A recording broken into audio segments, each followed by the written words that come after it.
Oi pessoal, primeiramente, antes de eu iniciar o tema desse vídeo, eu gostaria de agradecer a vocês pela marca dos 1000 inscritos aqui no canal.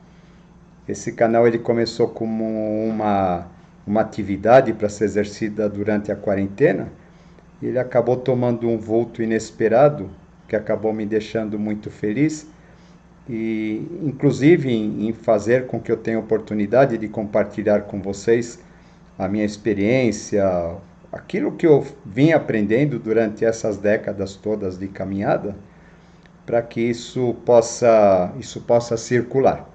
O conhecimento é alguma coisa que precisa circular, que precisa ser levado às outras pessoas, e a gente precisa estar revendo ele o tempo todo dentro de nós, uma vez que a evolução ela exige isso o tempo todo, né? A evolução é algo que está se modificando o tempo todo, e em relação à mente, em relação ao conhecimento, a mesma coisa acontece. Por isso é importante a gente não acumular nada, é importante a gente compartilhar tudo aquilo que a gente tem com os outros, e a oportunidade que esse canal acabou me dando em relação a isso, os amigos que acabou me trazendo, acabou me fazendo muito feliz. Vamos lá então. O tema de hoje é o terror do umbral. O que é o terror do umbral? O terror do umbral é tratado na literatura clássica iniciática como sendo a grande sombra a qual nós precisamos destruir para que nós possamos adentrar nos planos espirituais. Eu acho interessante essa história do destruir, né? Isso daí a gente acaba levando num sentido muito literal, e na verdade não é assim, né? O que acontece, né? Todos nós temos um lado luminoso e um lado sombrio. É importante que a gente entenda isso, tá? O lado sombrio, ele representa o quê? Ele representa aquilo que deve ser transformado, aquilo que deve ser transmutado. Questão de transformar o chumbo em ouro, né? Ou seja, se não houvesse o nosso lado sombrio, não haveria necessidade nenhuma da gente estar aqui nesse plano, procurando a espiritualidade, né? Bastava a gente ficar na espiritualidade e pronto. Seria muito menos complexa a questão.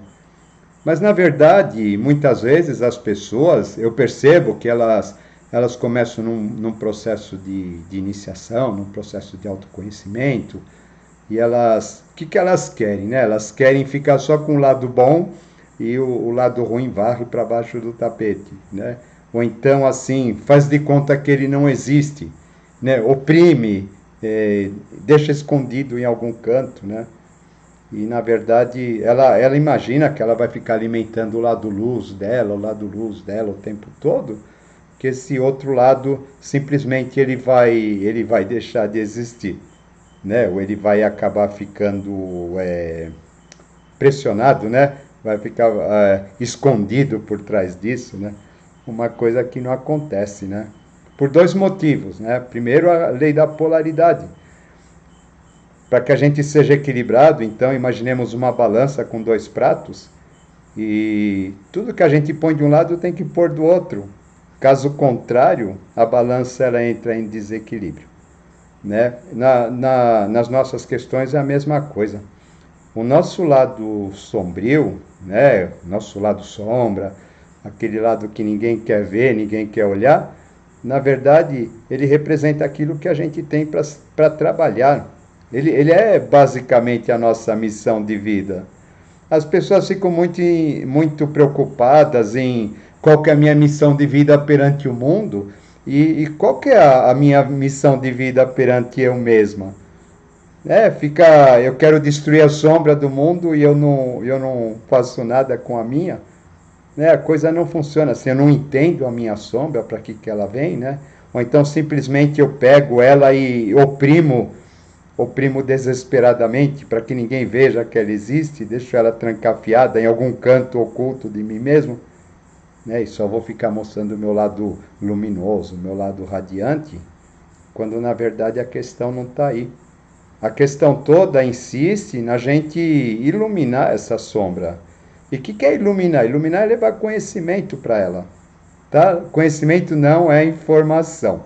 Vamos sempre bater nessa tecla. O que é levar conhecimento para essa sombra? É entender, procurar entender por que ela existe, por que ela é daquela maneira, por que ela está lá.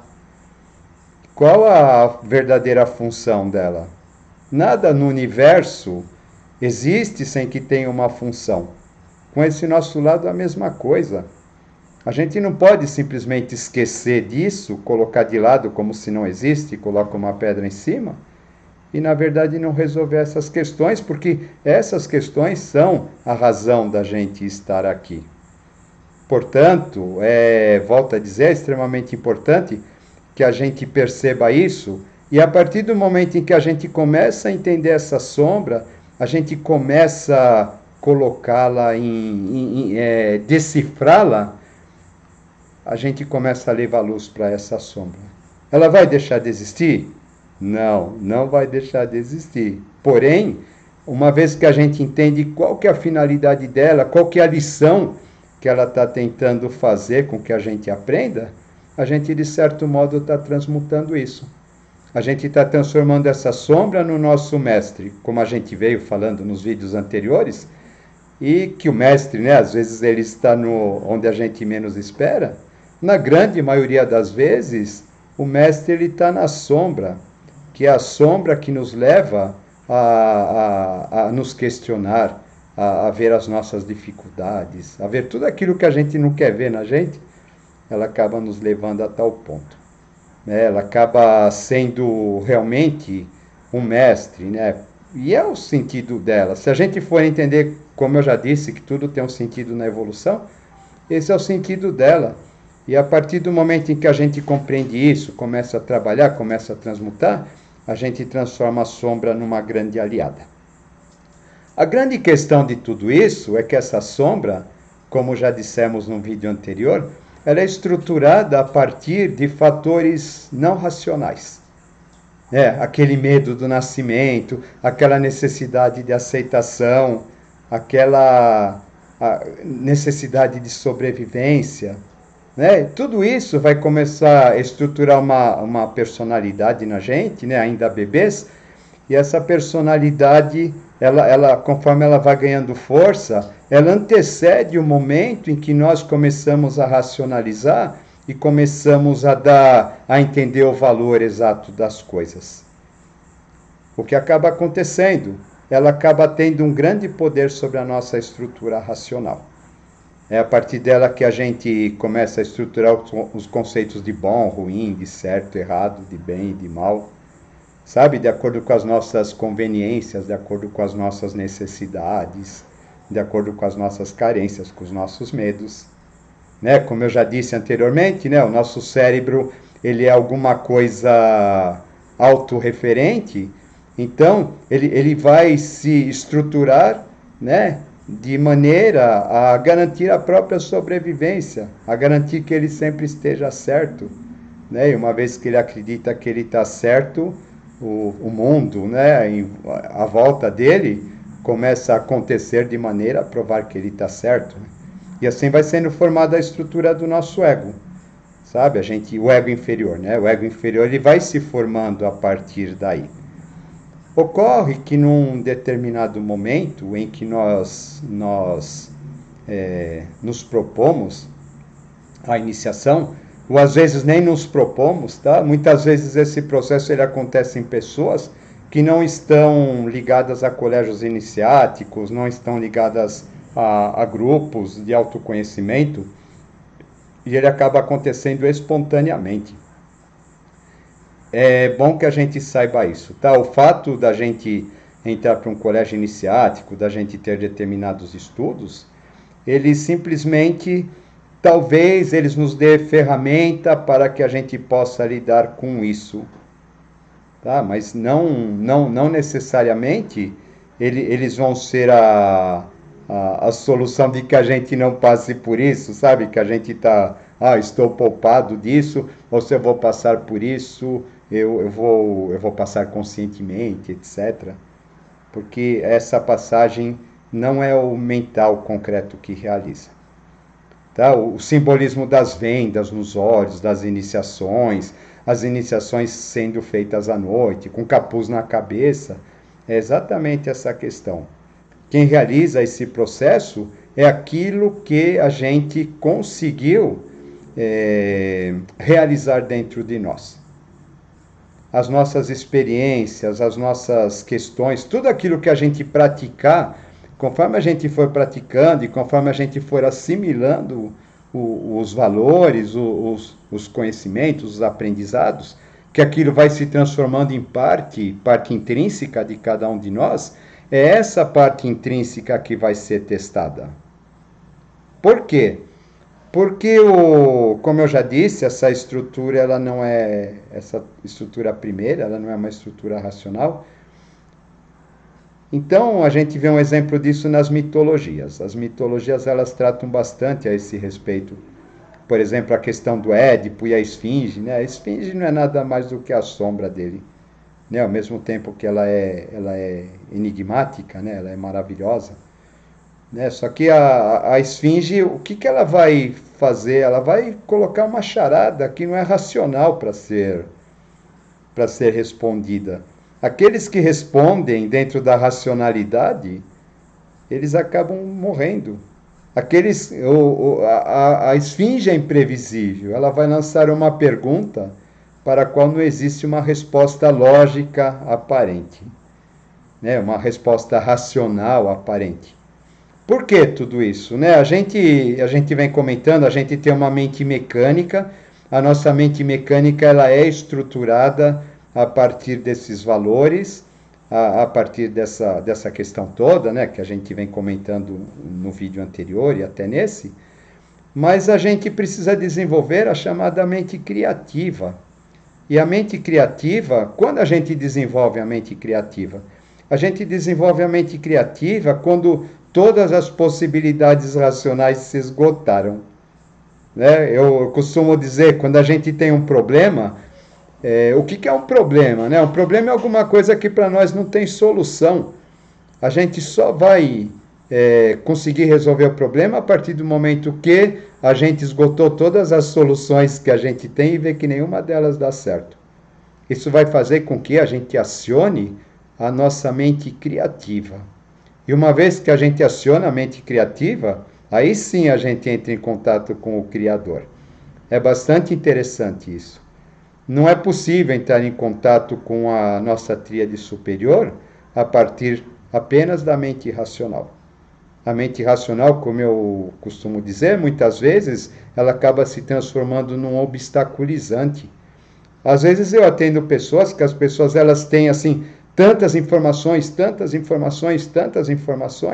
que aquelas informações acabam se transformando num emaranhado, numa espécie de casulo que acaba aprisionando elas, porque elas têm argumento contra tudo aquilo que ela possa fazer e ela não consegue dar mais um passo, porque ela está aprisionada pelas próprias possibilidades que a mente dela cria em relação a isso ou aquilo. Tá? Lembrando que essa mente que cria essas possibilidades, eu usei o termo criar, mas não é a mente criativa. Tá? É a nossa racionalidade, que ela começa a pegar todas as nossas informações e a partir do momento que eu vou tomar uma decisão, aquela sombra primeiro é acionada, eu não posso errar, eu tenho que ser certinho, eu tenho que ser aceito, e o que será de mim, eu tenho que ser alguma coisa. Sabe, a partir do momento que esses fatores eles entram em atividade, eles acabam moldando essa mente racional, porque ela sente a necessidade de atender a todos esses pré-requisitos. Né? E uma vez em função disso, ela começa, e se, né? Cada vez que ela pergunta e se, ela vai colocando mais um obstáculo. E diante disso, né, o que acaba acontecendo? Né? Esse processo, ele é marcado por uma série de fatores bastante interessantes. Por exemplo, né, volto a dizer, não é um processo racional. Tá bom? Então, uma vez que a gente toca, a gente entra em contato com essa base, né, essa base primeira, né, que apesar dela não ser racional, ela é a base de toda a nossa racionalidade, né? Então, toda vez que a gente toca nisso, é como, imagine uma estrutura de uma torre cujos alicerces estão sendo balançados a qualquer momento, né? Essa torre, essa estrutura vai sentir necessidade de sobreviver àquilo, né? Ou seja, né, a pessoa ela começa a viver um período bastante confuso, tá? Em que as nossas emoções, os nossos pensamentos, eles acabam se embolando bastante. Tá? Eu não sei se eu estou sendo claro nisso, né? Mas eu lembro que no momento que eu passei por essa questão, tudo aconteceu de modo inesperado, sabe? Eu não estava pensando assim, ó, vou enfrentar meu umbral, vou enfrentar minha sombra. É algo que quando a gente vai ver, a gente já está preso. Sabe? Quando a gente já está preso, a gente fala assim, e agora? O que está acontecendo comigo? Como que eu saio daqui? E a partir do momento que a gente está preso nisso, a gente começa a perceber nossas estruturas mentais e consegue perceber assim o quanto elas são primárias, quanto elas são ridículas, né? O quanto elas não têm sentido de ser, né? Uma vez que elas são apoiadas nessa questão tão fundamental da nascença, só que a gente percebe nitidamente que a gente não tem a gente não tem nenhum poder sobre ela. Ela é muito mais poderosa que nós. Exerce um poder absurdo sobre nós mesmos e nós nos sentimos assim incapacitados. Esse momento é um momento bastante difícil, mas ao mesmo tempo, hoje, né, a gente vê que isso daqui é o momento que demarca o início desse processo. Né? A partir do momento que eu percebo racionalmente, né, que existe algo errado comigo, e eu percebo minhas questões, meus raciocínios, como que a mente me manipula, e percebo a minha impotência perante a isso. Tá, lembra quando eu falo quando eu percebo já não é mais a mente racional que está percebendo. É isso que é interessante a gente lembrar. Tá? Porque normalmente esse jogo ele faz parte da nossa vida o tempo todo e a gente não se apercebe dele. A partir do momento em que a gente desperta para o que acontece conosco, é sinal que nós desenvolvemos aquilo que eu chamo do observador. O observador é a primeira coisa que surge. O observador é aquele que vai fazer a ponte realmente entre a mente concreta e a mente abstrata. Porque o observador é como se fosse um ponto fora de nós, né, que faz parte de nós, mas que ele é capaz de nos analisar, sabe? E perceber, ó, isso está certo, isso está errado, sabe? Ele não é tendencioso. Na maioria das vezes ele tem certeza de que está tudo errado, tá? Que é o que acontece nesse processo. E uma vez que surge esse observador, então nós começamos a ver que está tudo errado dentro de nós, né? Nós não temos autossuficiência, nós não temos escolhas, nós somos forjados por uma série de criações que nos conduzem ao seu bel prazer para onde elas bem entendem, né? E são criações psíquicas que elas conhecem muito bem nossas fraquezas, sabem nos manipular muito bem, quando elas começam a falar isso e isso, isso e aquilo, isso e outro, né? E por outro lado a gente não conhece nada delas, né? Ela nos domina, né? E nós nos sentimos completamente impotentes perante elas. Isso é um processo. Quem aqui assistindo esse vídeo trabalha com psiquiatria ou trabalha com terapia, compreende muito bem o que eu estou falando, né? Que é um processo que ocorre durante o crescimento. Eu procurei abordar isso a partir dos vídeos de circuitos neurais, né? Se vocês não viram, eu peço que vejam, para entender um pouquinho melhor o que significa tudo isso. Uma vez que a gente desperta esse observador, tá? Aí a gente tem a sensação que a gente está ficando louco, tá? Porque não é agradável nos vermos nos vemos pelo lado de fora, né? Principalmente, né, por conta do que a gente vê. E a grande questão, assim, é que é um processo de extrema solidão, porque se a gente pudesse, a gente se abandonava. A gente só não se abandona porque a gente não consegue. É um processo bastante difícil. Então, a gente passa por uma solidão muito grande. E uma vez que a nossa estrutura do pensamento, né, a gente se fecha, né? A gente se fecha em função disso, o mundo todo se fecha à nossa volta. Aí é como se a gente estivesse passando, eu costumo dizer, uma noite fria e escura no meio de um deserto sozinho. Né? E essa é exatamente a sensação que a gente tem quando a gente está passando por esse processo.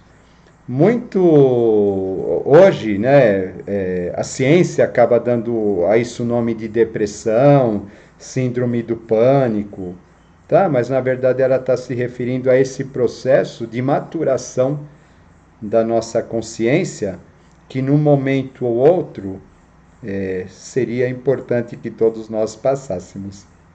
Não é um processo fácil, mas é um processo onde a gente tem a oportunidade de colocar em prática tudo aquilo que a gente aprende. A finalidade do aprendizado, dos colégios iniciáticos, dos grupos de estudos, das religiões, é levar a gente, é nos trazer ferramentas para que a gente, no momento de fazer essa passagem, a gente tenha elementos de entender. Tá? Quando a gente se aprofunda nisso, a gente vai perceber, poxa, a mitologia grega fala da mesma coisa que a mitologia cristã, que a mitologia egípcia, fala a mesma coisa que a astrologia, sabe? Só que em linguagens diferentes. É como se esse embate com a sombra, essa passagem, fosse uma realidade necessária pela qual todos nós temos que passar. Não só como indivíduos, mas também como coletividade. Por isso, de tempos em tempos, vêm os momentos difíceis, né? Os momentos difíceis em que a humanidade passa, que é exatamente um gargalo, né? Um gargalo onde ela vai se confrontar com a própria sombra e ela vai ter que se resolver em função disso, né? Como vocês percebem, né? Essa sombra, ela acaba sendo a impulsionadora de todo o processo. Tá? Volta aquela questão, eu vou destruir minha sombra. Não, você não pode. Não pode destruir algo que vai te impulsionar para alguma coisa. Né? Ele existe, né? A razão dela, evolutivamente, a razão de tudo aquilo que existe, é nos impulsionar. Então, muitas vezes, quanto maior o obstáculo que a gente está passando, maior é a necessidade da gente acionar aquela nossa mente criativa e entrar em contato com o Criador. E cada vez que a gente transpassa um episódio desses, a gente descobre que subiu um degrau, e depois que a gente subiu um degrau, muitas vezes a gente olha para trás e fala, até que a coisa não era tão feia quanto eu pensava. Né? É assim que funciona o nosso processo evolutivo. É assim que funciona o nosso lado luz, o nosso lado sombra. Tá? A gente usa o termo embate, né? Embate no sentido de confronto, mas é confrontar no sentido de ver, tá? Não no sentido de lutar contra. Eu me confronto com a verdade, eu me confronto com a realidade, eu me confronto com aquilo que deve ser, eu me confronto com aquilo que é. Né? E não significa eu estar lutando contra aquilo que é, aquilo que existe. Né? E significa, cada vez que eu me confronto com algo, eu sou obrigado a me adaptar àquilo. Né? Eu tenho duas questões aí, né, com relação à sombra. Quando a gente entra em contato aí com as nossas impotências, as nossas incapacidades, os nossos medos, a gente não se suporta mais, né? O nosso abandono, né? Tudo isso é o sentimento daquela criancinha que veio ao mundo. E quando a gente se confronta com isso, na verdade, a gente está tendo uma oportunidade de se revisar, está tendo uma oportunidade de se rever maravilhosa. Sabe, esses momentos são os momentos mais bonitos da vida da gente, embora a gente não saiba dar valor para isso. Tá? Existe uma passagem bíblica que eu acho muito bonita, né, onde o mestre diz, né, estive entre vós e vós não me reconhecestes. porque exatamente é nesses momentos que ele aparece, é nos momentos que a gente é posto à prova, é que ele surge e a gente, na verdade, né, ele é o que está nos colocando à prova, né, e a gente não vê. Essa questão, volto a dizer, né, essa questão ela acabou sendo assim muito romanceada, ela é passada de modo simbólico, ela é passada por mitos, passada por contos, porque na verdade, como eu já disse, ela não é um processo racional, sabe? Não é uma receita de bolo que você fala, ó, faz assim, assim, assim e passa.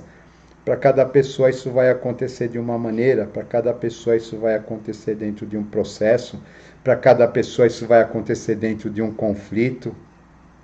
Né? Geralmente, cada um de nós tem um ponto frágil que acaba sendo o nosso saco de pancadas. Né? É aquele que ocultamente a gente não mostra para ninguém e a gente acaba achando que tudo que nos acontece é por conta dele.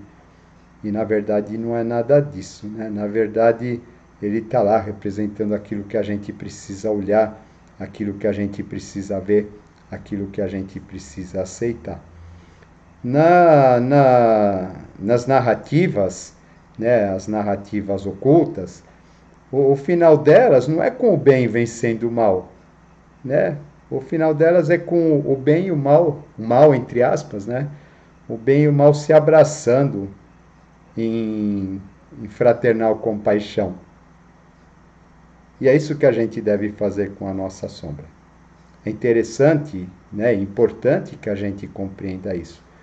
Uma vez que a gente entre por necessidades, né, necessidades de aceitação, etc., a gente vai reprimindo esse nosso ponto, ao invés de compreendê-lo, né, a gente vai fingindo que a gente não tem, porque a gente quer mostrar para os outros o quanto a gente é elevado, o quanto a gente é evoluído, o quanto a gente sabe, quanto conhecimento a gente tem, né? Esse bichinho só está aumentando. Tá? Essa nossa necessidade, né? Essa nossa necessidade de ter valor, como eu já disse, né? Só está alimentando esse bichinho, né? Porque é exatamente disso que ele é formado. Né? Chega uma hora que ele pega a gente lá na curva.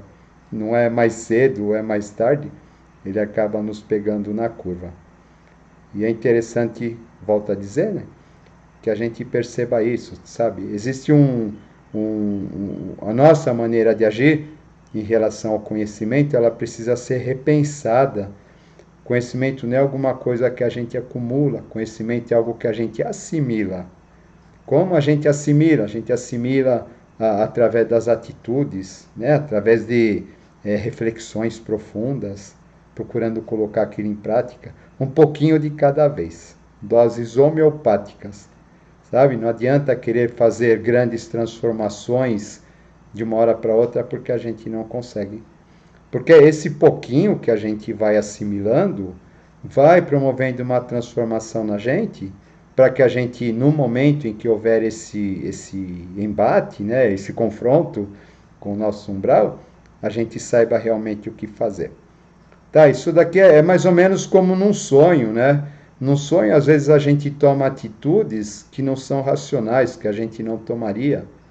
Mas no sonho, né, aquilo que está dentro de nós mesmo, que não é um processo racional, é aquilo que acaba nos guiando através dos sonhos, né, para que a gente resolva as questões que ali nos são propostas. Com relação à nossa sombra, ocorre o mesmo. Por isso que é importante que a gente tenha alguns exercícios básicos para isso, né? Alguns exercícios básicos não é se preocupar em acumular conhecimento, mas entender qual que é o significado daquele conhecimento e onde que ele se encaixa no meu crescimento.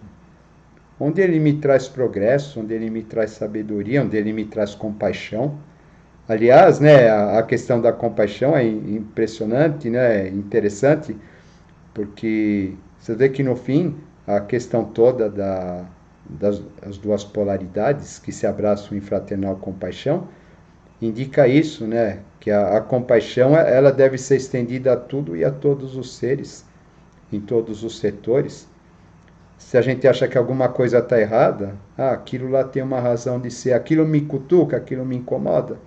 sabe? Vamos ver o que ela tá me apresentando aí que me incomoda, sabe? Se aquilo me incomoda, o problema é meu. O problema está comigo e não na coisa em si, né? Isso serve para nossa sombra, isso serve para pessoas à nossa volta, isso serve para o coletivo. Eu vejo é interessante nos atendimentos, né? Normalmente os planetas retrógrados que a gente traz no mapa, eles têm a ver com maus usos que a gente eventualmente cometeu em vidas passadas. E é interessante porque eles aparecem no mapa da gente, né? E a gente, então, quando vai fazer a leitura, a gente fala para a pessoa assim, ó, você não suporta isso, não suporta aquilo, não suporta outro, né? Por que que não suporta? É porque tudo aquilo é você, né? Tudo aquilo é você. Está lá escondido, né? Ele é reflexo de algo que ficou estruturado lá atrás, por isso a gente não suporta, né? Não que hoje a gente haja daquela maneira, mas que de certo modo aquela estrutura ela existe dentro de nós. E por falar em vidas passadas, é interessante, esse tema é apaixonante, daria para ficar muito tempo falando, né? Mas vocês não têm tanto tempo assim para ficar me ouvindo, né? Hoje é tudo mais rápido, a gente tem que ir aos pouquinhos. Me perguntaram a respeito da questão da sombra, se essa sombra tem a ver com as questões do karma, né? E eu digo que sim, tá? Por quê, né? Porque a gente leva uma vida, os nossos corpos se dispersam, cada um vai para um plano, depois chega num determinado momento eles voltam, ou aqueles restos, né, que ficaram dos corpos, eles voltam a se reunir. E quando eles voltam a se reunir, eles vão procurar o quê? Eles vão procurar num local que tem a frequência vibratória semelhante a deles. Ou seja, a gente vai ser atraído para um núcleo, né, um núcleo familiar que vai ser exatamente a mesmo estado vibratório daquele outro da onde a gente saiu, né? Em consequência disso, vai se estruturar a nossa ferida, vai se estruturar a nossa sombra, vai se estruturar nosso mapa astral, para que a gente possa dar continuidade exatamente de onde parou, tá bom? Então, né, a questão da sombra, ela é sim relacionada à questão kármica, né? E a gente, tudo, né? Tudo a gente está relacionado ao karma. Lembrando que karma, vamos tirar aquele conceito pesado de karma, que, isso é meu karma, como sendo alguma coisa negativa, né? O karma ele é simplesmente a mecânica ao qual a gente está preso. É lei de ação e reação. Uma vez que a gente compreende aquela mecânica, a gente tem a possibilidade de transformar karma em dharma, a transformação do chumbo em ouro. Isso acontece com a nossa sombra também. Ela existe lá, ela não é o nosso karma, ela é simplesmente a consequência dos nossos atos e ela simplesmente representa aquilo que nós temos que trabalhar dentro de nós para que a gente possa crescer, né? E crescer, volto a dizer, crescer significa amor, compaixão e a partir daí adquirir a sabedoria. E a experiência, é claro, né? Tá bom? É isso que eu tinha a falar com vocês por hoje. Espero que tenham gostado. Mais uma vez agradeço aí a participação de vocês no canal, os comentários, as perguntas. E dizer que eu estou extremamente feliz em lhes ser útil de certa maneira através desse trabalho que eu estou tentando fazer aqui. Tá bom, pessoal? Abração para todos, tudo de bom e até a próxima.